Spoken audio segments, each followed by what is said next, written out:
은혜 받으실 말씀은 마태복음 5장 7절 말씀입니다. 긍휼히 여기는 자는 복이 있나니 저희가 긍휼히 여김을 받을 것임이요. 아멘. 임마누엘 성가대의 찬양과 니시 오케스트라의 연주 후 당회자님께서 팔복 5번째 제야의 말씀 증거해 주시겠습니다.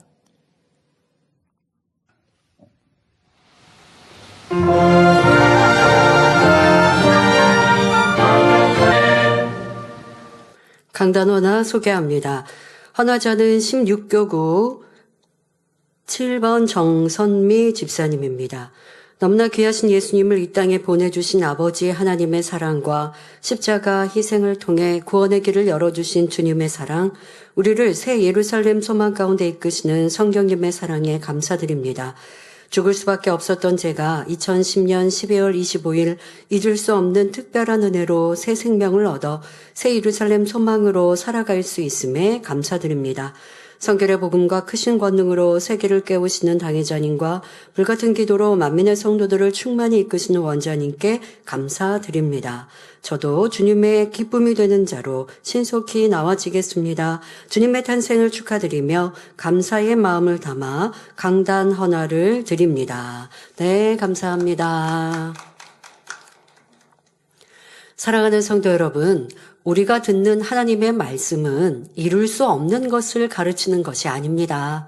성결되라, 영의 사람이 되라, 잃어버린 하나님의 형상을 찾아 신의 성품에 참여하는 자가 되라 하신 말씀은 믿음의 고백만이 아니라 실제 열매를 내어야 하는 것입니다.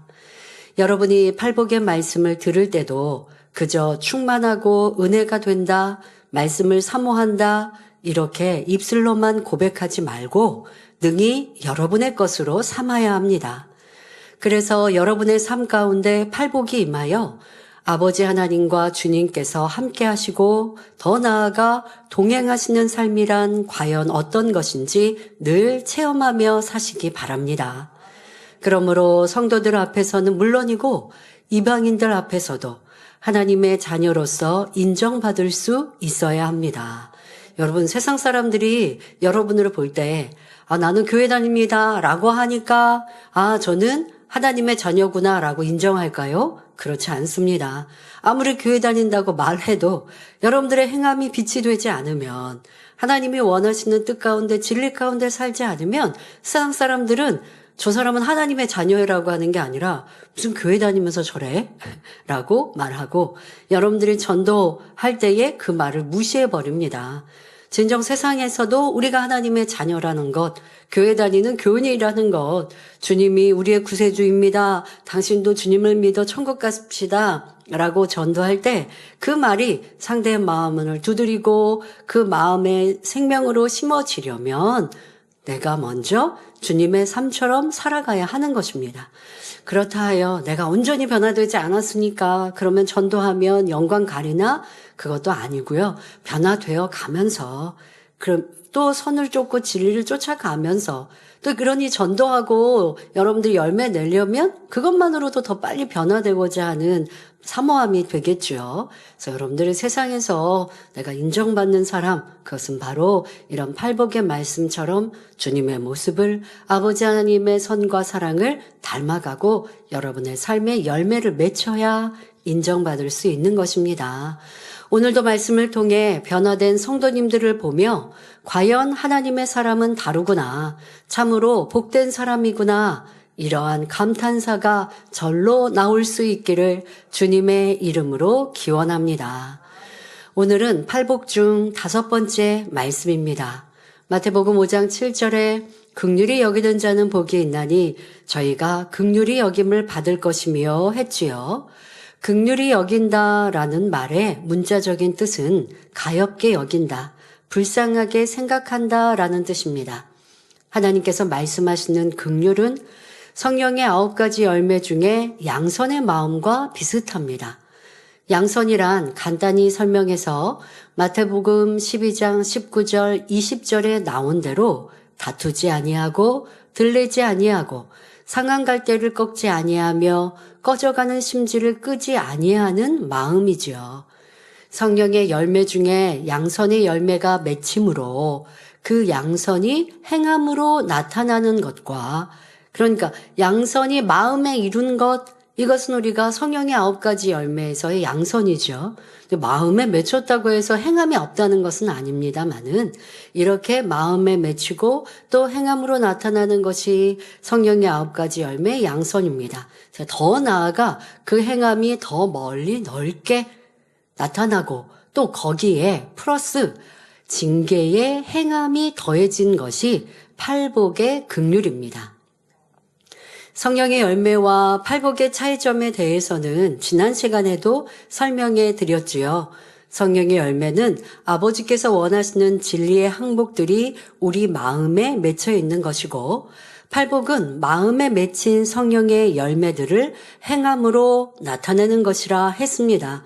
그렇다고 해서 성령의 열매가 행함으로 나타나지 않는다는 것은 아닙니다. 마음에 맺혔으니 행함으로 나타나지요. 그런데 그 행함이 더 넓고 크게 온전히 나타날 때 팔복의 열매인 것입니다. 이런 행함으로 인해서 삶의 매 순간에 하나님 아버지께서 주시는 복으로 임하게 되는 것, 이것이 팔복인 것입니다. 그러니까 여러분들 마음에만 있고 내가 어느 정도 마음에 있는 선이 삶에서 행함으로 나타나는 것. 자, 이것은 때로는 소극적인 선일 수 있습니다. 하지만 우리가 선의 단계도 있다라고 하는 것처럼 그냥 내가 저 사람을 사랑해야지라는 마음에서 행하는 것과 어쩌면 저 사람과 화평할까? 저 사람이 지금 기분도 나쁘고 되게 침체되어 있는데 그 사람을 어찌하면 내가 도와줘서 이끌어줄까? 이 사랑은 차이가 있습니다. 그러니까 예를 들어 여러분들이 기관이든 구역이든 우리가 하나님 안에서 함께하는 사람들 중에도 자기가 안 충만하면 그것을 남들에게 표시내고 그래서 그 모임을 힘들게 하는 사람도 있습니다. 자, 그때 내가 그 사람을 싫어하지 않고 마음으로 저 사람이 뭔가 힘든 게 있나 봐 라고 생각하면서 불편해하지 않는 것, 이것도 선이잖아요. 근데 이거는 소극적이라는 거예요. 이것은 내 마음에 그렇게 선으로 맺혀졌다는 거예요. 근데 그것으로 넘어서서 저 사람이 힘드니까, 어려우니까, 아니면 안 충만하니까 내가 도와줘서 더 회복하게 해야지 라고 하는 것, 이것이 바로 적극적인 선이고 사랑이지 않습니까? 이렇게 여러분들 꼭 구분하여서 성령의 9가지 열매는 이만큼이고 팔복은 더 이만큼이고 꼭 그럴 필요는 없습니다만은, 그러나 여러분들이 크게 좀 이렇게 차이를 설명한다면 지금처럼 내 마음에 있고 마음에 있는 것이 흘러나오는 행함으로 나오면 성령의 열매라 말하지만 그것을 더 적극적으로 넓고 크게 행하여서 그 열매의 맛을 항상 볼 수 있다. 이것은 똑같은 제목의 선이어도 성령의 열매와 팔복의 이런 깊은 차이가 있다는 것입니다. 지난 시간에 설명한 대로 열매가 있는 것과 열매를 따서 먹는 것은 유익함이 다르다 했잖아요. 그러니 내 안에 선과 사랑이 마음에 있어서 흘러넘치는 것과 적극적으로 그 사랑의 마음으로 행하여서 주변의 사람들을 편안하게 해주고 행복하게 해주고 A와 B가 사이가 안 좋은데 왜 저렇게 사이가 안 좋을까 하는 것보다 아니면 저들이 좀 화평했으면 좋겠어. 불편해하지 않고 내가 화평하면 참 좋겠다라는 마음을 그냥 갖고 있으면 소극적이지만 화평케 하기 위해서 A도 쫓아가서 B에 대해서 설명해주고 B에게 가서는 A에 대해서 칭찬해주고 아니 지금 A가 당신 예전에 보니까 이렇게 칭찬하던데 하면서 막 중간에서 왔다 갔다 하면서 화평함을 이루어줍니다. 그러면 또 A한테 가서 내가 B에 대해서 좋은 말 하면 또 A가 또 불편해할 수도 있지만 그것과 상관없이 화평을 이루게 하기 위해서 내가 이렇게 수고합니다. 이게 얼마나 덕스럽고 사랑스러운 모습입니까? 그러면 너 A도 B도 나도 다 화평해진다. 그러면 그 모임이 나로 인하여서 화평의 열매가 맺혀진 것이니 화기애애할 것이고 서로 사랑이 가득할 것이고 이것이 바로 팔복의 열매가 맺혀서 열매를 따먹는, 그럴 때 아버지께서 그냥 두시겠습니까? 그러한 중재 역할을 하고 열심히 여기저기를 뛰어다니면서 화평의 열매를 맺히기 위해 수고한 나를 아버지가 얼마나 사랑하시겠습니까? 그러니 기도에도 응답하시고 축복해 주시는 것이죠. 성령의 열매와 팔복의 큰 차이가 그리하다는 것입니다. 긍휼의 경우에도 마음에 맺힌 양선의 열매가 행함으로 나타나는 것인데 그 나타나는 모양은 세 가지로 설명할 수 있습니다. 자, 긍휼은 팔복의 이 성령의 열매의 양선의 마음과 같다라고 말씀드렸고, 그 양선의 마음이 열매로 행함으로 풍성이 나타나는 것, 또 쉽게 양선과 플러스 징계의 긍휼함이 같이 있는 것이 팔복의 긍휼이다 이해하시면 되고요. 이 팔복의 긍휼이 나타나는 모양이 크게 세 가지로 나누어진다라고 지금 설명 시작합니다. 자, 첫 번째 모양은 용서의 긍휼입니다. 앞에서 양선이란 다투지도 들레지도 않고 상간갈대를 꺾지 않으며 꺼져가는 심지를 끄지 않는 예수님의 마음이라 했지요. 이를 좀 더 풀어서 설명하면 상한갈대를 꺾지 않는다는 것은 아무리 악한 사람이라 해도 아직 양심이 화인맞지 않고 구원받을 가능성이 조금이라도 남아있다면 그에 대해 참고 기다리시는 것입니다.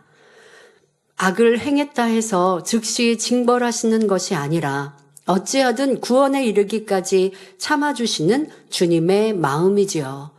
또한 꺼져가는 심지를 끄지 않는다는 것은 성령 받은 하나님의 자녀들이 진리대로 살지 못한다 해서 즉시 그를 버리지 않으시는 것을 나타냅니다. 아직 온전치 못하여 범죄하는 사람이라 해도 어찌하든 성령으로 깨우치고 진리 가운데 변화되어 갈 수 있도록 끝까지 인내하며 인도하시는 것이 주님의 마음입니다. 이러한 주님의 마음을 이루어 누가 여러분에게 악을 행해도 그를 이해하고 용서하며 또한 바른 길로 인도할 수 있는 것이 바로 긍휼입니다. 자기 입장에서 자기 유익을 쫓아 생각하는 것이 아니라 상대의 입장에서 생각하며 그의 유익을 쫓아주기 때문에 이해할 수 없는 일도 이해할 수 있고 긍휼을 베풀 수 있는 것이지요. 여러분, 상대를 용서하는 이런 긍휼을 이루려면 이해되지 않는 것도 이해할 수 있어야 합니다. 그런데 상대를 이해하려면요, 내 편에서 생각하면 도무지 이해할 수가 없어요. 이해할 수 없다라는 것 자체가 나와 상대가 다르다는 거거든요. 생각도, 기호도, 마음도 각자 우리 사람은 다 달라요. 다른데 사랑하니까 상대에게 맞춰주면 그것이 같은 생각과 같은 기호가 될 수 있는 거죠. 근데 그렇지 않고 상대를 사랑하고 섬기고자 하는 마음이 없으면 저 사람과 나와 다른데 저 사람은 왜 저렇게 하지? 저 사람은 틀렸어 라고 하는 정죄로 발전하기도 합니다. 그러면 이해할 수 없는 상대의 허물이나 잘못에 대해 절대 용서되지 않지요. 여러분, 용서할 수 없는 큰 죄를 지어서 용서 못하는 게 아니라 저 사람은 내가 정말 도무지 용납할 수 없는 성격이고 악이야. 그런 큰 악을 가지고 있어서 내가 용납하지 못하는 게 아니라 사랑하지 않기 때문에 이해하지 않고 용서하지 않고 용납하지 않고 있다는 것을 알아야 합니다. 사랑이 커지고 사랑이 많아지는 만큼 이해하지 못하는 사람도 용납되지 못하는 사람도 없습니다. 이해되지 않는 것도 다 이해가 돼요. 도무지 이해할 수 없는 것도 이해하려고 하면 이해할 수 있는 마음을 넓혀주시는 것이 바로 성령님의 역사이신 것. 우리는 사랑하는 목자를 통해 보지 않았습니까? 죄에 대해 경계하시고 죄에 대해 그러면 안 된다라고 엄히 말씀하셨는데 그렇게 큰 죄를 지은 사람이 있어도 왜 그런 죄를 지었을까? 어찌하든 이해해 보시려고 밤잠을 설치시며 생각하시고 또 애타하시고 그러다 보니까 어떤 이들은 환경이 자랐던 상황들이 그렇게 죄에 너무 많이 노출되어 있었구나. 그리고 죄가 죄인지도 모르고 받아들여서 그래서 이렇게 죄악 가운데 거하구나 라고 안타까이 여기시고 그런 사망의 죄에 대하여서 정죄하기보다 대신하여 중보하시고 대신하여 눈물로 회개하신 모습을 우리는 기억하지 않습니까? 저 사람은 이해할 수 없는 죄를 지었고 도무지 가르쳐도 변화가 안 되니까 안 되는 사람이야 라고 배척하신 적이 없는 이러한 용서의 긍휼을 우리는 보았습니다. 여러분들도 그리할 수 있어요. 저 사람은요 도무지 이해할 수 없어요. 정말 그런 사람들 살아가면서 있더라고요. 대화를 해도 지금 대화할 때는 정말 많은 대화를, 많은 긴 말을 해서, 많은 말을 얘기해서 뭔가 이해시키고 납득시킨 것 같았거든요. 그런데 또 시간이 지나면 똑같아요. 나 지금 어제 무슨 말 했지? 싶을 정도로. 그러면 정말 답답하죠. 저도 그런 상황들도, 그런 시간들도 있었습니다. 그런데 그런 사람들이어도 내 마음 그릇이 작아서 품지 못하니까 또 답답한 거지. 근데 시간이 지나고 보니까, 그러니까 그런 경우는 어떻게 하냐면요. 그 사람의 이해의 사고가 그만큼이구나.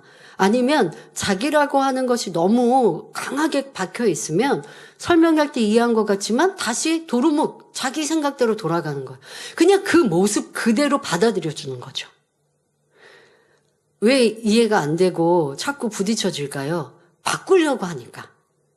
대화도 내가 그 사람이 이렇게 달라졌으면 하는 마음으로 대화하는데 달라질 것 같이 대화를 끝냈는데 똑같은 모습이다. 그러면 내가 영 불편한 거예요.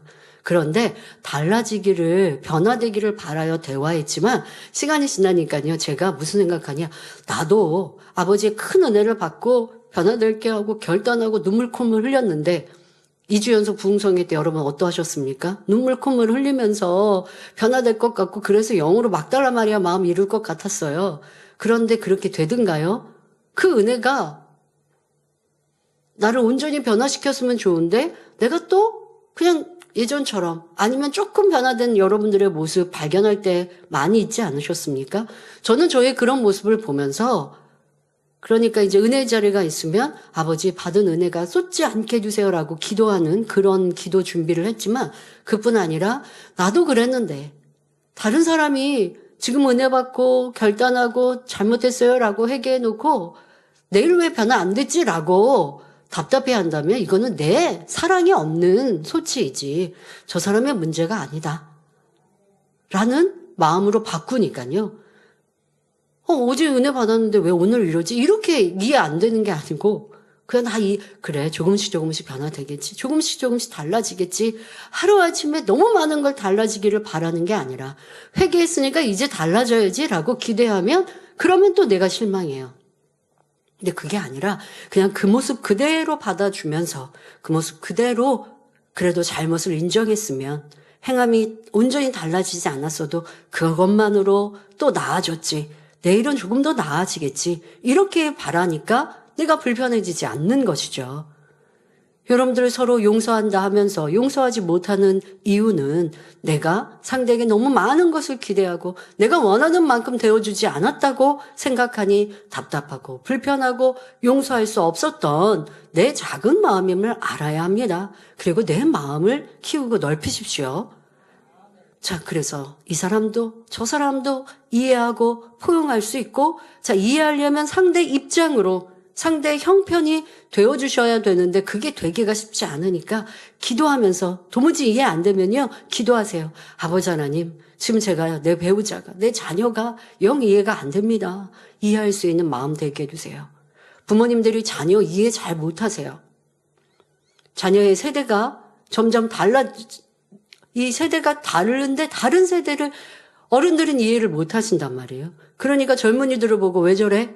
라고 불편하고 답답하고 그래서 부모와 자녀의 세대의 차이 때문에 화합하지 못하고 하나 되지 못하지요. 가정 안에서 불화하죠. 그거는 자녀가 잘못되어서라기보다 부모님이 젊은이들의 그런 성향이나 모습을 이해하지 못하시는 거예요. 자, 여러분들이 젊었을 때 한번 생각해 보시면 작년 성도님들 그때 6, 70년대도 장발이 유행했다고 그러죠. 그 남자분들이 머리를 이렇게 기르는 거 그런 게 유행했었다고. 지금 아마 그런 사진 보면 아유 촌스러워 그러실 거지만 그게 그때 유행이었다고 하죠. 여성도님들 그때도 미니스커트가 유행했다고 하죠. 그런데 여러분들이 입든 안 입든 안 입어보셨다고 한들 그게 유행이어서 젊은이들은 그랬단 말이에요. 그 젊은이들이 지금은 이제 장년이 되고 노년이 되셨어요. 그분들이 요즘 젊은이들 보면 형 이상하지 않습니까? 왜 머리는 저렇게 하고, 왜 머리 색깔은 저렇게 바꾸고, 왜 옷은 저렇게 입고, 왜 배는 이렇게 차갑게 드러내고, 뭐 이렇게 얘기하실 수 있지만, 여러분들 세대의 젊은이들의 뭔가 좀 튀기 원하고, 뭔가 새로운 걸 원하고, 평범한 거를 좀 벗어나기를 원하고, 이러한 생각이 젊은이들의 특권이잖아요. 뭐 그렇게 이해하시면 돼요. 나는 옛날에 어땠지? 라고 생각하면 요즘 젊은이들 이해가 되더라고요. 그렇게 해서 내 편에서가 아니라 그들의 편에서 이해하려고 할 때 마음이 넓어지고 용서할 수 없는 것도 용서하고 서로 화합하고 하나 될 수 있다는 것입니다. 내가 취해보고 경험해보지 않은 것은 다 틀리고 잘못된 게 아니라 상대 입장과 형편으로 이해하려고 하는 마음, 자, 이런 마음을 가지셔야 합니다. 성도 여러분, 긍휼히 여기는, 자, 지금 우리가 첫 번째 긍휼, 용서의 긍휼입니다. 도무지 용서할 수 없는 사람도 용서할 수 있는 것. 자, 이렇게 긍휼히 여기는 사람은 긍휼히 여김을 받는 복을 받습니다. 자, 이는 곧 하나님의 긍휼을 받게 된다는 말입니다. 예수 그리스도를 믿는 우리는 이미 하나님께 크신 긍휼을 입은 사람들입니다. 하나님께서 우리를 긍휼히 여기시고 우리의 죄를 다 사해 주지 않으셨다면 우리는 지옥에 떨어져 세세토록 고통받아야만 했습니다. 그러나 오직 독생자 예수 그리스도를 믿음으로 말미암아 값없이 용서받고 구원을 얻었지요. 또 주를 믿은 여러분이 범죄하여 하나님의 마음을 심히 아프시게 한다 해도 하나님께서는 집 나간 탕자를 기다리는 아버지처럼 여러분이 회개하여 돌아오기를 기다리고 기다리셨습니다. 지금도 그리하시지요. 그래서 여러분이 진심으로 돌이켜 통회자복하고 하나님께 돌아오기만 하면 내가 나를 이렇게 서운케 했다, 내가 이렇게 많은 죄를 범했다 하지 않으십니다. 그저 용서하시고 동에서 서가 먼 것 같이 기억하지도 않으시지요. 그런데 우리가 이런 하나님의 용서의 긍휼을 받으려면 우리도 형제의 잘못을 용서해야 한다 말씀하십니다.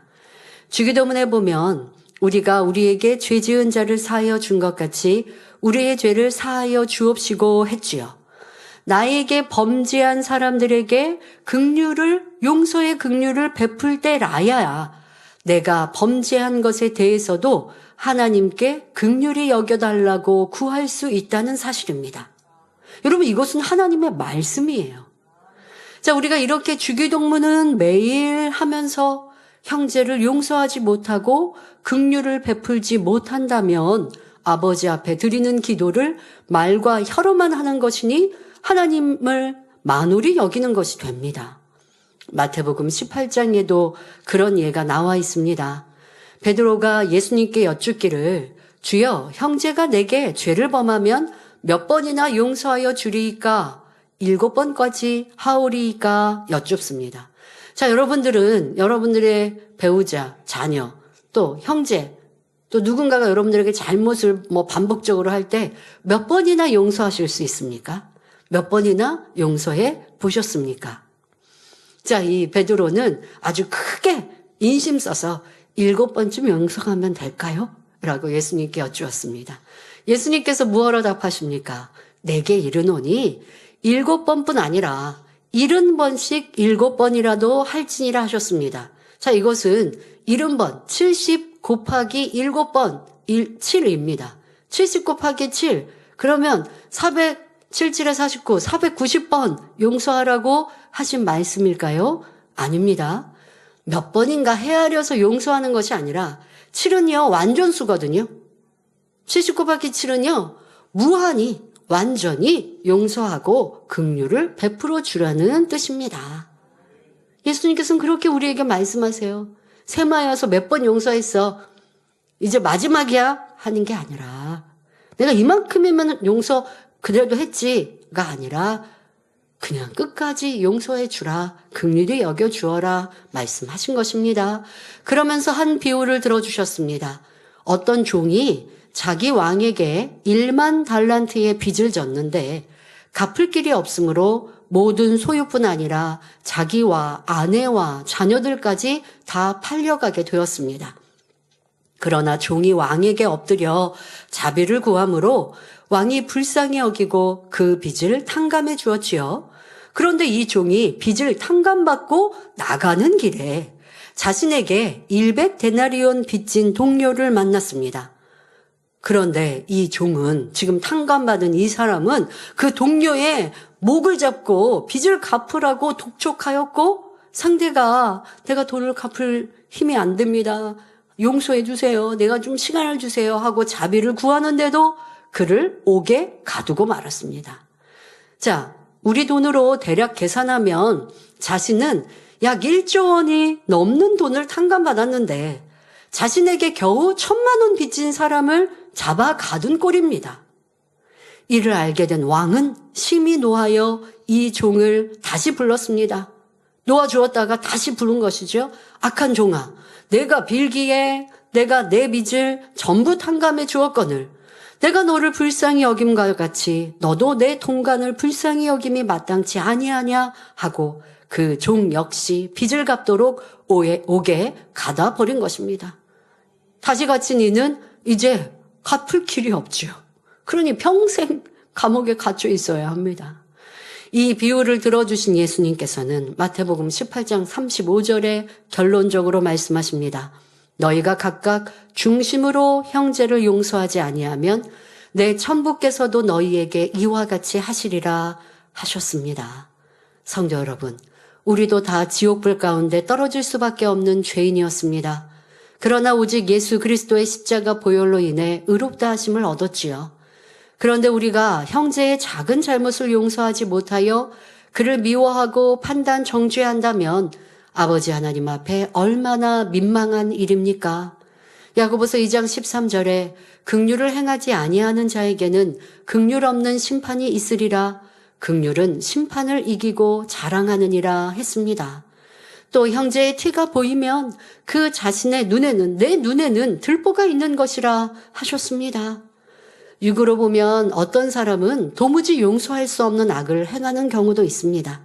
어떤 때는 믿음의 형제가 악을 행하여 큰 어려움을 당하게 하는 일도 있지요. 세상 사람도 아니고 함께 신앙생활하는 형제가 어찌 나에게 이럴 수 있는가 하고 심히 실망하게 됩니다. 가령 같이 신앙생활하는 믿음의 형제인데 여러분의 허물을 여기저기 말하거나 여러분을 미워하여 애매히 비방한다고 가정해 봅시다. 사사건건 여러분의 말이나 행동에 트집을 잡아서 많은 사람 앞에서 무안을 주려 하는 것입니다. 혹은 큰 돈을 빌려갔는데 갚지 않는다거나 약속을 안 지켜서 손해를 당하게 하는 경우, 아니면 상대가 마땅히 해야 할 일을 하지 않아서 그로 인해 내가 피해를 보게 되는 경우도 있지요. 이럴 때도 긍휼의 마음이 있다면 그를 미워하거나 감정을 품지 않습니다. 물론 하나님 앞에서 합당하지 않은 것은 돌이키고 진리로 변화되기까지 기도해 주지요. 개척 이래로 지금까지 교회 역사를 돌아보면 참으로 별의별 성도들이 다 있었습니다. 애매히 목자를 찌르고 이간질하며 미혹하는 사람, 또 어떤 사람은 교회에 지교회를 세우겠다고 재정을 받아가 놓고 가봤더니 교회가 없어요. 돈을 갖고 그냥 없어진 거죠. 뭐 이러한 사람들, 재정적으로 불의하여 다른 성도들을 시험 들게 하는 사람, 게으르고 사명 감당하지 않는 사람이나 머리대고 일꾼된 위치에서 하나님 앞에 불순종하여 교회를 심히 어렵게 한 사람도 있었습니다. 그러나 아무리 잘못한 성도라 해도 원로 목사님께서는 단에서 드러내어 책망하여 왜 이렇게 행했느냐고 싫은 소리 한 번 한 적 없으셨습니다. 누가 이렇게 하고 이름이나 직분을 드러내지 않으셨지요. 책망받지 못하고 오히려 실족하여 떠날 영혼이라면 차라리 참고 변화될 때까지 기다려 주실 뿐이었지요. 우리도 이런 용서의 긍휼을 이루어야 하겠습니다. 하지만 잘못을 모른 척하고 넘어가라는 것은 아닙니다. 하나님의 말씀으로 분별하고 그가 받을 수 있도록 진리로 가르치는 것은 필요하지요. 그러나 상대의 허물을 말하고 권면할 때도 상대가 악을 행한 것이 내 틀과 의에 맞지 않으므로 불편한 가운데 찌르는 것을 사랑의 권면인 것처럼 포장해서는 안 됩니다. 아무리 진리의 말씀을 인용한다 해도 사랑하려 하지 않고 악한 마음으로 말씀을 인용한다면 하나님 앞에서도 합당치 않습니다. 그럴 때는 성령께서 역사하지 않으니 상대의 마음을 변화시킬 수 없지요. 또 내가 높은 마음이 되어 상대를 가르치고 내 뜻대로 주관하려고 하는 것도 옳지 않습니다. 참으로 상대의 입장을 이해하는 긍휼 가운데 그를 위해 대신 죽어주기라도 할 수 있는 사랑의 마음으로 기도하며 권면해 줄 수 있어야 합니다. 이런 마음이 될 때 필요하다면 징계를 해서라도 상대의 영혼을 진리로 이끌어 줄 수 있게 됩니다. 그래서 긍휼의 두 번째는 징계의 긍휼입니다. 자, 긍휼의 첫 번째는 용서의 긍휼입니다. 두 번째는 징계의 긍휼입니다. 얼핏 생각하기에 용서와 징계는 반대되는 말 같지만 그렇지 않습니다. 징계의 긍휼은 미움이나 정죄함으로 행하는 것이 아니라 사랑으로 하는 징계이기 때문에 상대를 변화시키며 살릴 수 있는 것입니다. 먼저 하나님께서 베푸신 징계의 긍휼을 살펴보겠습니다. 히브리서 12장 6절에 주께서 그 사랑하시는 자를 징계하시고 그의 받으시는 아들마다 채찍질 하심이니라 했고 8절에 징계는 다 받는 것이거늘 너희에게 없으면 사생자요 참 아들이 아니니라 했지요. 사랑받는 하나님의 자녀이기 때문에 범죄하면 징계도 따르는 것입니다. 징계에서라도 진리로 행할 수 있게 하는 것이지요. 아예 하나님과 상관없는 사람이라면 심히 범죄를 거듭하여 하나님께서 외면해 버리셨기에 그에게는 징계조차 따르지 않습니다. 그러니 두려움 없이 자기 마음대로 범죄하며 살다가 결국 지옥으로 가는 것이지요. 가령 여러분에게 아들이 있는데 그 아들이 부모의 것을 도적질했다고 가정해 보겠습니다. 그런데 이 아들이 잘못을 고백하면서 다시는 안 그럴게요. 용서해 주세요. 눈물로 회개한다면 여러분은 어찌하겠습니까? 당연히 따뜻하게 안아주며 용서할 테니 다음부터는 그러지 말아라 할 것입니다. 이것이 용서의 긍휼을 베푸는 것입니다. 그런데 자녀가 말로는 회개한다 하면서 계속하여 잘못을 범한다면 부모의 입장에서는 어떻게 해야 하겠습니까? 권면하고 책망할 것입니다. 그런데 그래도 듣지 않으면 징계해서라도 깨우쳐 주어야 하지요. 사랑하지 않는다면 범죄하고 잘못된 길로 가도 상관하지 않고 내버려 두겠지만 사랑하는 자녀이기 때문에 징계하는 것입니다. 그냥 놔두면 결국 영영 도적이 될 것이니 징계해서라도 돌이키게 해야 하는 것이지요. 그런데 만약 자기의 자녀가 아니라 이웃집 자녀가 자신의 물건을 도적질했다면 어찌합니까? 선한 사람은 이때도 용서하고 긍휼히 여기지만 대부분의 세상 사람들은 그렇지 않습니다. 오랫동안 그 잘못을 기억하며 수군거리고 정죄하는 눈으로 바라보지요. 징계를 한다 해도 사랑의 징계, 긍휼의 징계가 아니라 미움과 악한 감정으로 징계합니다. 아이가 잘 되게 만들려는 것이 아니라 내 손해를 풀고 기분 나쁜 것을 갚기 위해 아이를 책망하며 심지어는 경찰서에 보내 죗값을 치르게 하는 것입니다. 이런 미움의 징계가 아니라 사랑의 징계를 하는 것이 바로 긍휼입니다. 마찬가지로 여러분도 형제에게 이런 사랑의 징계를 할 수 있어야 합니다. 형제가 범죄하는 것을 볼 때 마음에서 정죄하여 여기저기 전하고 수군거린다면 사랑 없는 이웃집 부모와 같은 마음이요 악이지요. 이때 형제가 죄에서 돌이킬 수 있도록 사랑의 마음으로 엄히 경계하고 책망하여 회개하도록 하는 것이 징계의 긍휼입니다. 또한 성경에 보면 범죄한 형제에 대하여 진리로 권고하고 징계하는 과정이 잘 설명되어 있습니다. 마태복음 18장 15절부터 17절에 내 형제가 죄를 범하거든 가서 너와 그 사람과만 상대하여 권고하라. 만일 들으면 내가 내 형제를 얻은 것이요. 만일 듣지 않거든 한두 사람을 데리고 가서 두세 증인의 입으로 말마다 증참케 하라. 만일 그들의 말도 듣지 않거든 교회의 말하고 교회의 말도 듣지 않거든 이방인과 세리와 같이 여기라 하셨지요. 이렇게 하는 것이 다 징계의 긍휼에 속하는 것입니다. 자, 이러한 순서가 여러분들 안에도 정립되어 있어야 돼요. 누군가 형제가 좀 빚을릴 것을 행하거나 합니다. 그러면 다른 사람에게 먼저 알리라고요? 아니요. 그 사람에게 가서 그거는 우리가 들은 진리에서 외배되는 건데 그렇게 하면 안 되는데요. 이렇게 권면해야 하는데 우리가 도리어 상대에게 직접 가서 권면하는 건 꺼리죠. 왜? 그 사람이 나 싫어하면 어떡해? 날 불편해하면 어떡해? 라고 하면서. 그러니까 그만큼 사랑이 없는 거예요. 내가 그 사람에게 말할 수 없다면 열심히 기도해 줘야죠. 기도해 주면서 정말 내 마음에 사랑도 갖고 또 아버지 저 사람이 회개하고 돌이킬 수 있게 해주세요라고 기도해야 합니다. 그리고 상대에게 권면합니다. 권면했는데 상대가 듣지 않고 여전히 빚을릴 가운데 행하면 이제 주회장님에게나 이렇게 여러분들에게 더 윗사람에게 전하고 알려야죠.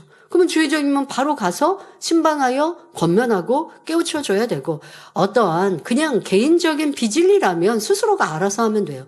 근데 그것이 더 나아가 상대, 형제들을 미혹해 하거나 형제를 힘들게 하거나 교회에 누가 된다라고 한다면 권면했는데 고치지 않는다면 교회에 보고하고 교회에 보고했을 때는 교회에서 지침이 나가겠죠. 뭐 더 윗분을 통하여 권면하게 한다든가 또 단에서 말씀을 통해 경계합니다. 그런데도 지켜 행하지 않는다고 하면 또 어떨 수 없잖아요. 교구라든가 이런 때에 서로 경계해야죠. 뭐 예를 들어서 서로 성도 안에서 돈 거래하지 말라라고 가르치고 있습니다. 그런데 뒤에서 이렇게 뭐 다른 사람에게 돈 거래를 합니다. 그러면 그걸 알게 됐을 때는 내가 개인적으로 권면할 것이고 그런데도 고치지 않고 여전히 한다면 주회종에게서 주회종이 권면할 것이고 근데 주회종이 했는데도 고쳐지지 않아요. 그러면 주회종은 당연히 교회에 보고해야죠. 우리 교구 안에 이렇게 성도 안에서 돈 거래하는 일이 발생했습니다. 권면했는데 시정되지 않고 있습니다. 라고 한다면 교회에서는 다시 권면케 하고 단에서 설명할 것입니다. 그런데도 반복된다면 이거는 다른 성도들에게 피해가 되죠. 그러면 이제 교회에서는 그 성도의 이러한 부분들을 주변의 성도들에게 얘기해서 미혹당하지 않고 어려움 당하지 않도록 해주십시오라고 뭐 이런저런 방법들을 제안하게 되겠죠. 이것은 그의 잘못을 드러내고자 하는 게 아니라 다른 이들의 피해가 되지 않도록 또 그 또한도 회개하고 돌이킬 수 있도록 더 강하게 징계하는 것과 같은 방법입니다. 자, 이렇게 순서가 있는데 그리하지 않고 내가 싫은 마음으로 감정적으로 또 상대의 허물을 다른 이에게 전하였다면 이것은 악이라는 것입니다. 상대를 회개케 하는 징계의 긍휼이 아닌 것이요 사랑이 없는 것이지요. 그 밖에도 긍휼에는 여러 가지가 있습니다. 예를 들어 가난한 자를 긍휼히 여긴다든가 불쌍한 자를 긍휼히 여기는 것이죠. 가령 형제가 가난으로 인해 고통받는다면 여러분은 어떻게 하시겠습니까? 참 안 됐다, 불쌍하다 이렇게 말로만 하는 것은 하나님 안에서 긍휼이 없는 사람입니다. 하나님께서 인정하시는 긍휼은 형제가 어려우면 내 것을 나눠주는 것입니다. 어떤 사람은 이렇게 말합니다. 나도 도와주고 싶지만 내게 가진 것이 없는데 어떻게 남을 도와주는가 말하고 생각하기도 하지요. 그러나 만약 여러분의 자녀가 굶고 있다면 나도 가난한데 어쩔 수 없어 하고 가만히 있으시겠습니까? 내가 내일 먹을 것은 없다 해도 지금 있는 것으로 굶고 있는 자녀에게 나눠줄 것입니다. 도리어 부모님은 내가 먹지 못하고 굶더라도 자녀에게 주고자 하지 않겠습니까? 믿음의 형제에게도 이렇게 행할 수 있어야 합니다. 우리가 이렇게 긍휼을 베풀 때 하나님께서도 우리에게 긍휼을 베풀어 주십니다. 잠언 19장 17절에 가난한 자를 불쌍히 여기는 것은 여호와께 꾸이는 것이니 그 선행을 갚아주시리라 했고 잠언 11장 25절 후반절에 남을 윤택하게 하는 자는 윤택하여 지리라 말씀하셨습니다. 자, 내가 남을 구제했더니 하나님께서 내게 복으로 갚아주신다 하시는 것입니다. 자, 그런데 여러분들이 구제를 할 때, 주변을 돌아볼 때 주의할 것이 있습니다. 구제한다 해도 상대가 범죄함으로 하나님께 징계를 받아서 어려움을 겪고 있다면 구제를 해서는 안 된다는 사실입니다. 구약성경 요나서에 보면 고의적으로 불순종하여 연단받는 사람을 도울 때 그로 인해 함께 어려움을 당하는 장면이 나옵니다. 하나님께서 요나에게 명하여 니누에로 가라 하셨는데 요나는 그것이 싫어서 오히려 반대편으로 가는 배를 타지요. 이에 하나님께서는 그 배가 큰 풍랑을 만나게 하셨고 배에 탄 사람들은 그 풍랑이 하나님을 거역한 요나 때문인 것을 알게 되었습니다. 그러니 요나를 바다에 던지면 풍랑이 그칠 상황이지요. 그러나 사람들은 인정 때문에 그 뱃사람들의 인정 때문에 차마 그러지를 못했고 분명히 요나 때문에 이 풍랑이 일었다라는 것을 사람들도 알았고 요나도 인정을 했어요. 그런데 지금 요나를 그러면 요나가 신의 심판을 받게 해야 하는데 그렇지 않고 그냥 우리가 어떻게 하든 이 사람을 살리면서 이 풍랑을 잘 헤쳐가보자라고 하다가 결국 위태한 상황이 되어버리죠. 그러니 요나를 그제서야 요나를 바다에 던졌고 던지기 전에 자기들은 계속하여 어려움이 이 풍랑이 일지 않으니 배 안에 있는 자신들의 그런 소유 모든 짐까지 바다에 빠뜨리는 그래서 큰 손해를 입게 됩니다. 그러니까 그 손해 입기 전에 요나에 대해서 책임을 지고 회개하게 해야 하는데 그런 인정으로 그러지 못하니 결국 요나를 이 바다에 던지니 이 바람이 파도가 잠잠해지지요. 마찬가지로 이것은 우리 가운데 깨우침이 되라 하시는 것입니다.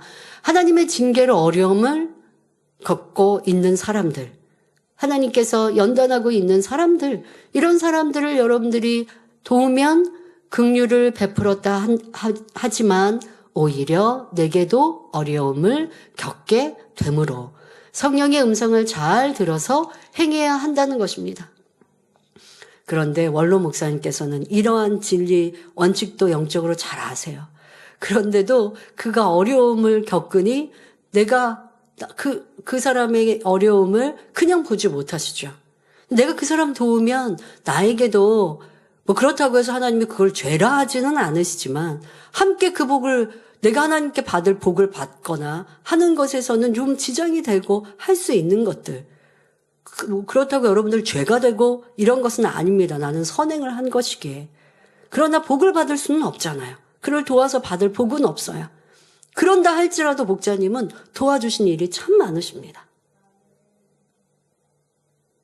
그리고 그렇게 도움으로 그가 회개할 수 있는 길로 가기를. 예를 들어서 그가 큰 물질에 잘못을 했어요. 하나님께서 도적질했어요. 그런 사람을 도우면 안 되잖아요. 그런데 그 사람이 물질에 자기의 삶이 어려워서 이렇게 하나님 것을 도적질했구나 라고 아시고 구제하심으로 다음엔 그런 죄 짓지 않도록. 그러니까 이 선과 사랑의 깊이가 너무나 큰 것을 봅니다. 그런데 내가 그를 도우는 것은 또 바람직하지는 않잖아요. 그러면 그 복을 받을 수는 없어요. 그걸 아셔도 그러한 사랑으로 행할 때 율법을 뛰어넘는 사랑. 그러니까 어느 차원에서는 그 사랑이 뛰어넘어 버릴 게 내게 어떤 어려움이 올 일은 없어요. 그러나 복을 받을 것은 비껴간다는 것을 아시면서도 그리 하시지요. 그런데 지금 말씀드린 이 요나를 도왔던 사람처럼 함께 화를 입을 수도 있는 상황과 일도 있다는 것도 잘 아셔야죠. 하나님을 심히 대적합니다. 그런데 그런 사람들을 여러분들 돕고 있어요. 그러면 나에게도 그 화가 함께 임할 수 있는 것도 있습니다. 이런 것도 알아서 성령의 음성을 들어서 행해야 하겠습니다. 다음으로 우리는 세상에서 실패한 사람, 병든 사람, 낮아지고 소외된 사람, 구원받지 못한 불신자들에게도 긍휼을 베풀어야 합니다. 세상 사람들은 성공한 사람은 반겨주고 가까이 하지만 실패한 사람이 왔을 때는 등을 돌려버립니다. 처음에는 몇 번 도와준다 해도 여러 번 반복되면 외면하고 푸대접하는 것입니다. 그러나 믿음의 형제가 실패하여 낙심했다면 결코 그렇게 외면하고 멸시해서는 안 됩니다. 항상 따뜻하게 맞아주고 더 사랑의 마음으로 대해야 하지요. 또 세상 사람들이 그런다 할지라도 긍휼히 여겨줌으로 힘을 주고 용기를 줄 수 있는 사랑을 세상에도 행할 수 있어야 합니다. 병든 사람을 긍휼히 여김으로 그를 위해서 기도해 줘야 하고 믿지 않는 사람을 긍휼히 여김으로 핍박하고 욕한다 해도 그래도 가서 전도해야 합니다. 그가 진리를 몰라서 핍박하는 것이요 내가 그를 긍휼히 여겨 전도하지 않으면 지옥불에 떨어질 것이니 전도하는 것입니다. 또한 가까이 있는 사람뿐만 아니라 이 나라와 전 세계에 진리 안에 살지 못하는 무수한 영혼들을 위하여 항상 긍휼히 여기는 마음으로 기도해야 합니다. 바로 이것이 하나님께서 우리에게 원하시는 긍휼입니다. 결론을 말씀드립니다. 사랑하는 성도 여러분, 오늘은 팔복의 5번째로 긍휼히 여기는 자에 대해 말씀드렸습니다. 요한복음 13장 34절에 새 계명을 너희에게 주노니 서로 사랑하라. 내가 너희를 사랑한 것 같이 너희도 사랑하라 하셨지요. 우리가 주님께 받은 사랑을 내가 주님께 받은 사랑을 알고 또한 감사하는 사람은 형제에게도 자신이 받은 사랑과 긍휼을 베풀 수밖에 없습니다. 여러분이 다 이와 같이 긍휼히 여기는 사람이 될 때 여러분의 걸음마다 그리스도의 향기가 바래집니다. 마치 황무지에 장미꽃이 피어나는 것처럼 이 마지막 때 험한 세상에서도 포근하고 따뜻한 주의 사랑이 꽃피게 되므로 많은 사람이 생명과 위로를 얻게 되는 것입니다. 그럴 때 하나님께서도 그 행함을 기억하시고 여러분을 긍휼히 여기시며 범사에 축복을 주십니다. 우리의 모든 잘못을 용서해 주시고 부족됨을 채워주시며 사업터와 일터에 축복이 넘쳐나게 하실 뿐 아니라 연약함이 변하여 영육 간에 강건하게 해 주시지요. 여러분 모두가 마음의 긍휼을 이루고 행하는 성도님들이 되시어 사랑과 긍휼이 풍성하신 하나님께 여러분 자신도 큰 긍휼과 축복을 받으시기를 주님의 이름으로 축원합니다. 말씀 참고하시면서 함께 기도하겠습니다. 좋으신 아버지 하나님 감사합니다. 이 시간은 긍휼히 여기는 자에 대해 말씀드렸습니다. 예수님께서 우리를 긍휼히 여겨주셔서 이 땅에 사람의 몸을 입고 오시고 구세주가 되어주시기까지 십자가의 고난과 고초를 당해주셨고 아버지 하나님 주님께서는 우리의 지난날의 잘못도 또 주님을 믿노라 하면서도 행한 죄악에 대해서도 용서하여 주셨듯 우리로 형제의 잘못을 용서하는 자가 되며 또한 그들이 회개하고 돌이켜 온전한 구원에 이룰 수 있도록 징계, 긍휼, 사랑으로 행하게 하여 주옵소서. 더 나아가 병들고 가난하고 어려움 당한 이들을 품고 행함으로 그들에게 긍휼을 베품으로 힘과 용기가 되어주는 사랑의 사람들이 될 수 있도록 축복하여 주옵소서. 감사드리며 우리 주 예수 그리스도의 이름으로 기도하옵나이다. 아멘. 환자를 위해 기도합니다. 아픈 것 위에 손을 얹으시고 아프지 않으신 분들은 마음에 손을 가지고 가슴에 손을 얹고 기도받으시기 바랍니다.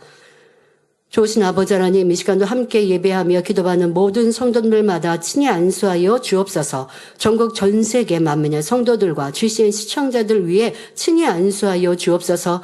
머리부터 발끝까지 뼈, 마디, 오장, 육부, 신경, 조직, 세포리기까지 성령의 불로 친히 안수하시사 모든 질병균들, 연약함들 강건케 하여 주옵소서.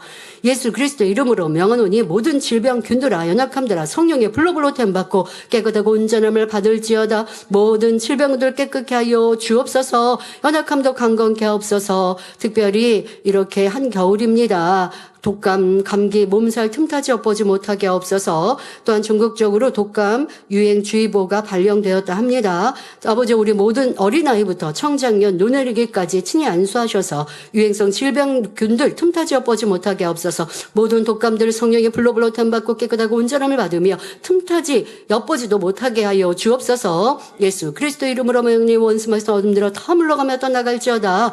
아버지 질병균들 틈타지도 엿보지 못하도록 지켜 보호하여 주옵소서. 주옵시고 또한 강건함 더하여 주옵소서. 눈도 귀도 팔다리 모든 몸도 강건함 주옵시며 마음껏 아버지 앞에 영광 돌리는 아들 딸들 되게 하여 주옵소서. 학생들도 학생의 본분 잘 감당하게 하여 주옵시고 전국 전 세계 만민의 성도님들과 가정 일터 사업터 모든 교회들을 지켜주셔서 평안케 하시고 주님의 탄생의 행복과 기쁨으로 더 충만한 한 주간 되게 하여 주옵소서. 화요일에는 성탄 전회 예배 및 공연이 있고 또 수요일에는 성탄 축하 감사 예배를 드립니다. 한 주간도 이런 주님의 탄생의 행복과 기쁨으로 또 기뻐하시는 우리의 삶으로 살아가게 하여 주옵소서. 마음의 손 기도와 간구에도 응답하여 주옵소서. 감사드리며 우리 주 예수 그리스도의 이름으로 기도하옵나이다. 아멘. 만민